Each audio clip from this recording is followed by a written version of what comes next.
Dan saya tidak takut, saya berani mati demi membela kemanusiaan, demi membela perdamaian dan keadilan. Karena apa? Saya pengikut Kristus.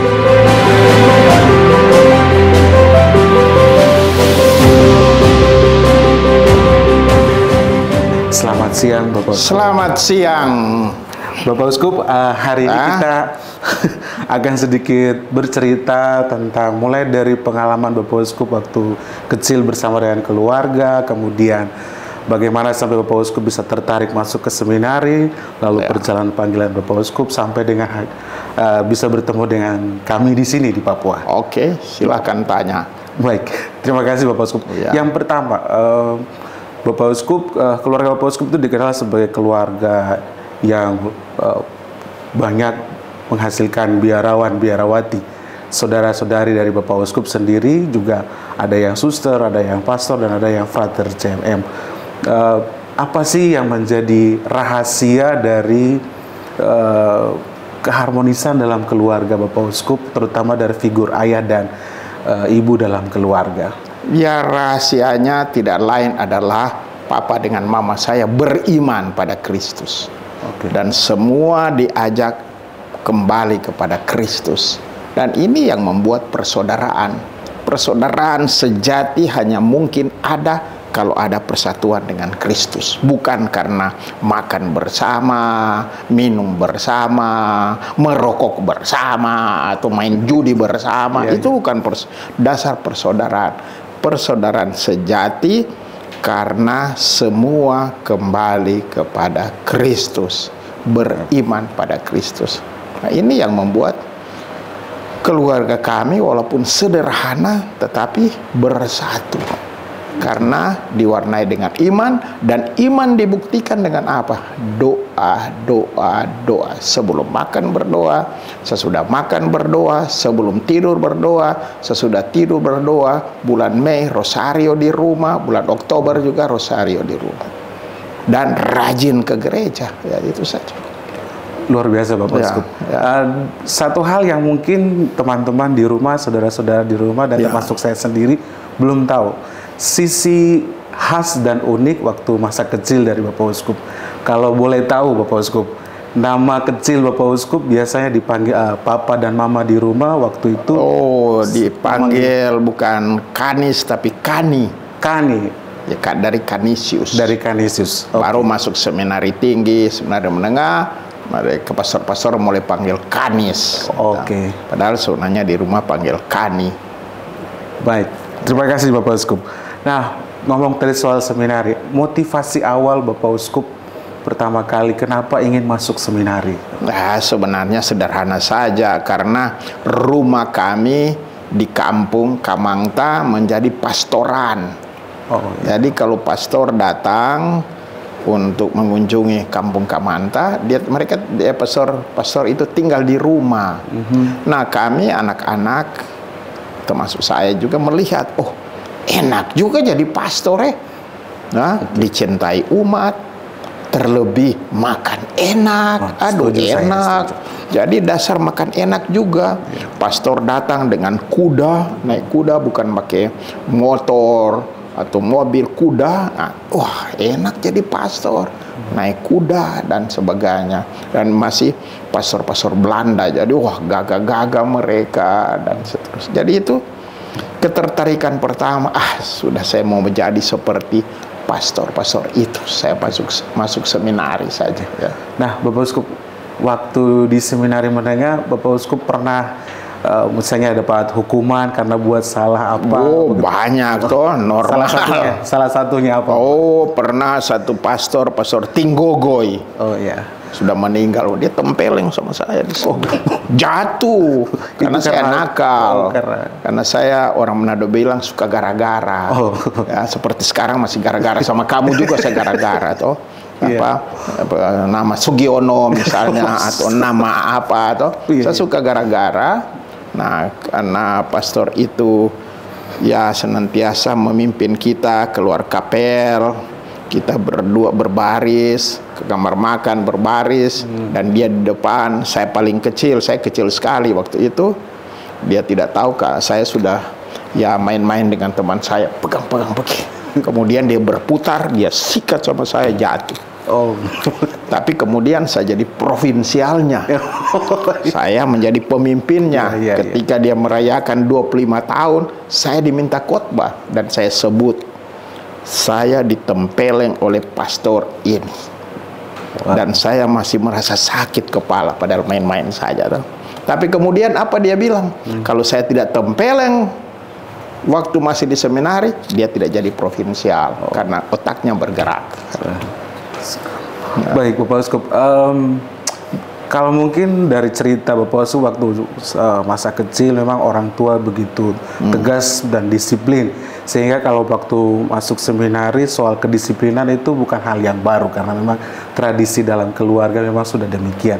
Hal apa yang paling sulit ketika Bapak Uskup dalam masa formasi frater itu, kira-kira kalau selain dari kedisiplinan, tantangan yang terberat waktu Bapak Uskup dalam masa formasi? Tentu tantangan pertama bagaimana kita harus menyesuaikan diri ya. Itu adaptasi itu tidak gampang. Seperti dialami oleh para pastor, kalau dia dari Manado datang di Papua tidak gampang adaptasi. Atau dipindahkan di tempat lain. Jadi kami kasihan dari kampung toh. Datang ke seminari, bertemu dengan teman-teman yang berbeda-beda, ada dari kota, juga ada berbeda-beda, bukan suku, sama-sama Manado, tapi juga di sana ada perbedaan suku-suku juga. Tidak gampang untuk adaptasi, untuk menyesuaikan dengan teman-teman itu, dan kami saya seringkali merasa minder, mereka datang dari kota, kami dari kampung.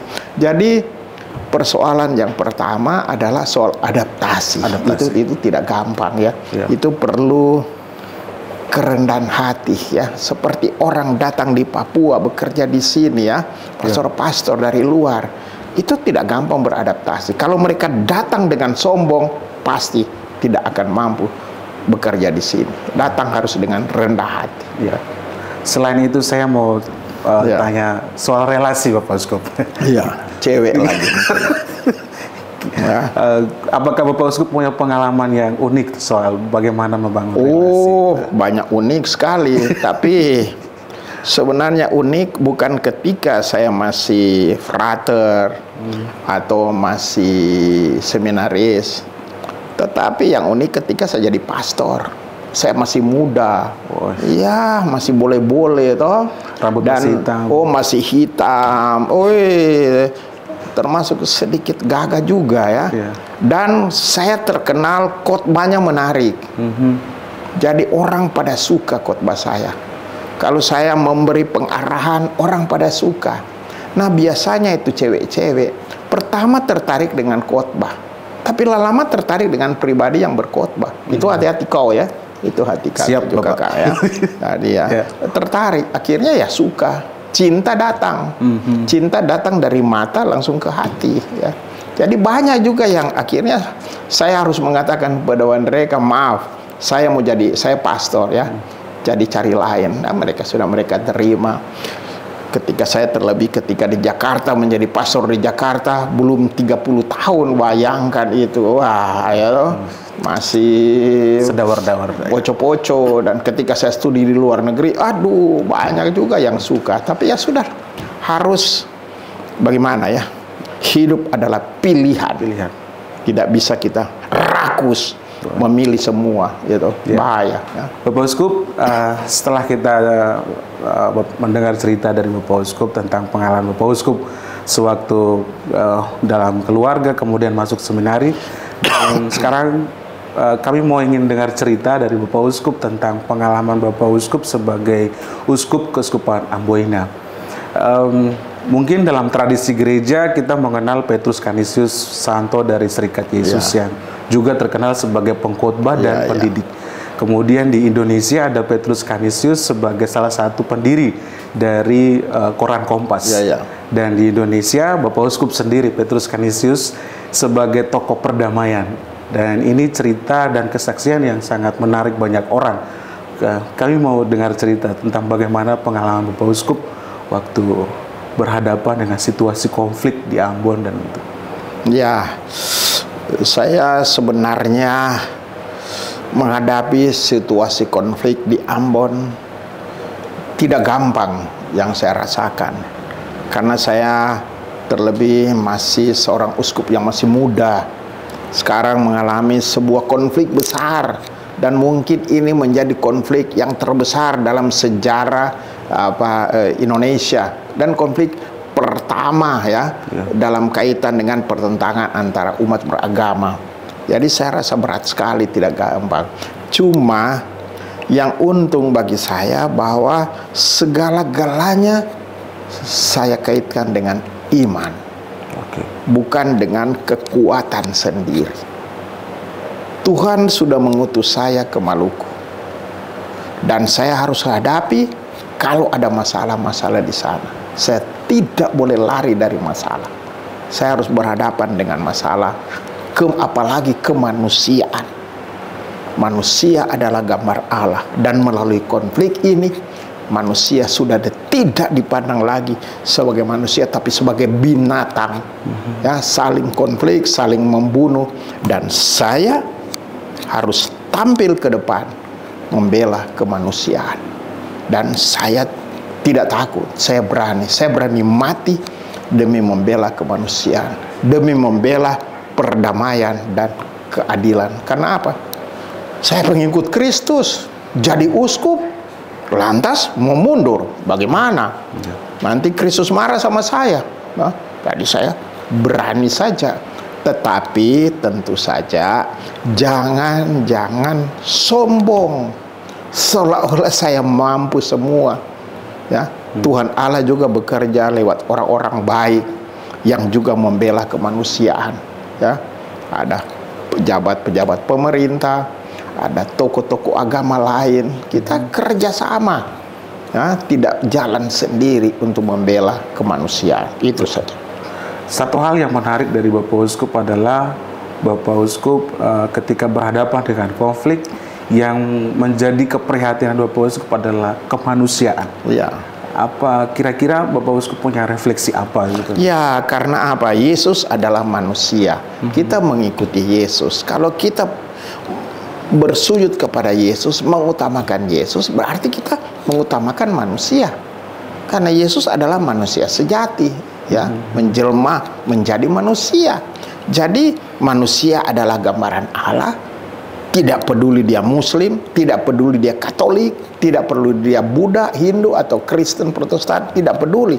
Pokoknya manusia, kalau dia diperlakukan secara tidak baik, apalagi direndahkan, saya harus bela. Saya harus bela. Termasuk juga ketika saya datang di Papua ini. Ketika orang Papua sebagai manusia direndahkan, saya akan tampil ke depan untuk membela orang Papua. Karena orang Papua adalah manusia, bukan binatang. Seperti orang Maluku, bukan binatang, tapi ada manusia. Tidak peduli dia agama apa. Nah, Bapak Uskup, tadi sempat Bapak Uskup mengatakan ketika konflik di Ambon itu merupakan masalah yang terbesar yang mungkin dihadapi di Indonesia. Lalu hal muncul pertanyaan, kira-kira pada waktu Bapak Uskup berhadapan dengan tantangan itu, pernah tidak ada muncul rasa takut atau mungkin mau menangis atau mau berontak seperti itu ketika? Ya, rasa takut pasti ada. Saya manusia normal, saya bukan abnormal toh. Saya manusia normal, rasa takut ada. Cuma rasa takut diatasi dengan doa. Dengan misa setiap hari, walaupun dalam keadaan demikian. Itu yang saya nasihatkan, termasuk seperti kamu toh, bahwa misa setiap hari kalau menjadi kuat dalam hidup toh. Nah, itulah. Jadi rasa takut diatasi dengan iman. Rasa takut diatasi dengan kepercayaan kepada Tuhan. Tuhan adalah segala-galanya. Sudah bangkit bagi kita, kenapa saya mesti takut berhadapan dengan masalah-masalah ini? Jadi diatasi dengan iman, kepercayaan. Ini ya menjadi kekuatan di dalam hidup, dan itu sumber kegembiraan juga. Karena bahaya sudah mengalami masalah yang sedemikian besar dan kita murung, muram, ya, seperti tiada apa kebaikan lagi di dunia ini. Jangan bodoh. Semakin kita murung, musuh makin suka menghantam kita. Tapi kalau kita gembira, kegembiraan mengalahkan itu ketakutan ya. Oke. Luar biasa Bapak Uskup. Ya. Sekarang ketika Bapak Uskup berada di Papua sebagai Uskup Agung Keuskupan Agung Merauke, kapan pertama kali Bapak Uskup mengenal tentang Papua? Ya, saya sebelum kau lahir. Lahir tahun berapa? Tahun 91. Wah, saya sudah saya sudah datang di sini tahun 82 kan. Wah, itu belum orang. Saya sudah kembali studi dari luar negeri. Saya menjadi dosen di Sekolah Tinggi Filsafat Seminari Pineleng.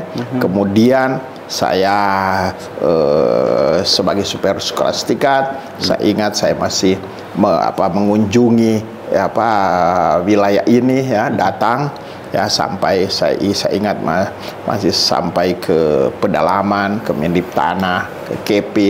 Jadi saya sudah lama mengenal Papua dan sudah tinggal di sini ketika mengunjungi daerah ini. Jadi bukan lagi orang sering mengatakan, Uskup Mandagi tidak kenal Papua, dia mulai bicara tentang Papua.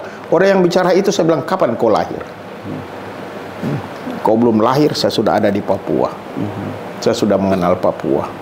Papua adalah tanah damai, orang baik. Ya sudah, saya datang untuk lebih membawa sukacita dan kegembiraan, mewartakan kabar gembira kerajaan Allah. Ya. Setelah Bapak Uskup secara resmi sebagai Uskup Agung Keuskupan Agung Merauke, apa cita-cita, harapan Bapak Uskup terutama untuk pelayanan kemanusiaan di tanah Papua ini? Ya, saya tentu punya harapan ya. Saya perlu pembantu-pembantu yang kuat. Seorang uskup perlu pembantu-pembantu yang kuat. Dia tidak bisa kerja sendiri. Dan saya melihat di sini pembantu-pembantu uskup masih sangat kurang. Maksudnya imam-imam. Padahal seorang uskup bisa berhasil kalau dia membangun persaudaraan dengan para imam ya. Dia tidak bisa kerja sendiri dengan para imam ya. Tapi imam yang bagus, imam yang benar, bukan imam yang preman, imam tapi preman ya. Kesana kemari dan sebagainya, bikin habis uang umat dan sebagainya, muncul sebagai tampil preman, rambut kiri, pasang ini dan sebagainya. Bukan imam-imam yang baik. Nah, saya butuh pembantu imam yang baik, imam yang berdoa, imam yang beriman, imam yang juga tidak sombong, imam yang rendah hati, dan imam yang taat. Ya, bukan taat karena saya uskup, tapi taat karena ya sudah, Tuhan mengutus saya sebagai pemimpin umat Katolik di sini, dan para imam harus taat kepada uskup karena ketaatan merupakan dasar juga keberhasilan sebuah organisasi, sebuah persaudaraan ya. Bapak Uskup, satu hal yang secara pribadi saya mengagumi dan belajar banyak dari Bapak Uskup adalah soal ketegasan Bapak Uskup dan kedisiplinan, yang kemudian ketika misalnya kami buat salah atau apa, Bapak Uskup tegur, tapi kemudian itu dibalut dengan cita rasa humor yang sangat menghibur, dan justru ketika kita kami ini justru merasa kembali diangkat, kembali dibangun semangatnya untuk terus menekuni jalan panggilan. Nah, Bapak Uskup, kira-kira apa yang menjadi motivasi atau refleksi Bapak Uskup ketika berhadapan dengan imam-imam yang ya katakanlah keras kepala, kemudian memang harus menguras emosi dan pikiran Bapak Uskup, sehingga tapi kemudian Bapak Uskup malah menegur, kemudian dibalut dengan rasa humor yang pertama begini. Para imam juga adalah manusia normal, mereka bukan malaikat. Saya selalu punya prinsip, dosa itu adalah hak setiap orang, termasuk hak dari para imam berdosa. Itu hak, tetapi ada kewajiban bertobat. Nah, untuk bertobat perlu rendah hati, perlu ditegur dan sebagainya. Jadi ini prinsip saya saja begitu. Dosa adalah hak, tapi ada kewajiban untuk bertobat. Nah, saya menolong orang untuk bertobat, ya, dengan dengan hati saya. Seperti saya selalu bilang kepada para frater atau imam yang saya tegur karena saya sayang kamu. Mana lebih baik kamu sudah jatuh baru minta uskup, ya, datang minta berkat. Sudah jatuh, ya, lebih baik sebelum jatuh, ya, saya tarik lebih dulu toh, dengan keteguran yang keras. Tapi bukan berarti saya benci, ya. Saya tidak benci orang. Saya selalu, karena saya seorang misionaris hati kudus, saya seorang MSc, saya pakai prinsip yang saya dapatkan di dalam tarekat saya, ialah fortiter in re, suaviter in modo, bahasa Latin ini, ya. Teguh di dalam prinsip. Jangan coba-coba kalau prinsip 2 tambah 2 adalah 4, bukan 2 tambah 2 5. Bahwa Yesus adalah putra Allah, Yesus putra Allah, jangan kira-kira putra Allah. Imam adalah harus dekat dengan Yesus, bukan imam kurang lebih dekat dengan, tidak. Prinsip is prinsip. Tetapi suaviter in modo, lembut dalam cara. Salah satu kelembutan adalah mengampuni. Nah, ini yang saya selalu bawa dalam hidup saya. Saya mengampuni teman sesama yang berdosa, karena saya tahu juga saya pendosa. Nanti Tuhan Allah tidak ampuni saya karena bilang, mandagi oleh pendosa, bagaimana? Harus mengampuni, ya. Baik Bapak Uskup, terima kasih. Sebagai bagian yang terakhir, apakah ada sesuatu yang ingin Bapak Uskup sampaikan kepada sahabat-sahabat Komsos semua? Ya. Amor omnia vincit. Cinta mengatasi semua. Marilah kita hidup dalam kasih, hidup dalam cinta. Bila kita hidup dalam cinta, kita senantiasa gembira, sukacita, walaupun umur makin bertambah. Tetap sukacita. Tetapi tetap semangat, karena apa? Saya percaya saya dicintai oleh Tuhan dan dicintai oleh sesama. Tetapi saya percaya juga Tuhan mengutus saya untuk mencintai sesama. Saya tidak memandang latar belakang mereka, latar belakang apapun. Ini saja nasihat saya. Amor omnia vincit. Terima kasih Bapak Uskup. Terima kasih banyak atas kesediaan Bapak Uskup, ya, untuk diwawancarai pada kesempatan ini. Terima kasih juga untuk sahabat-sahabat Komsos di mana saja kalian berada.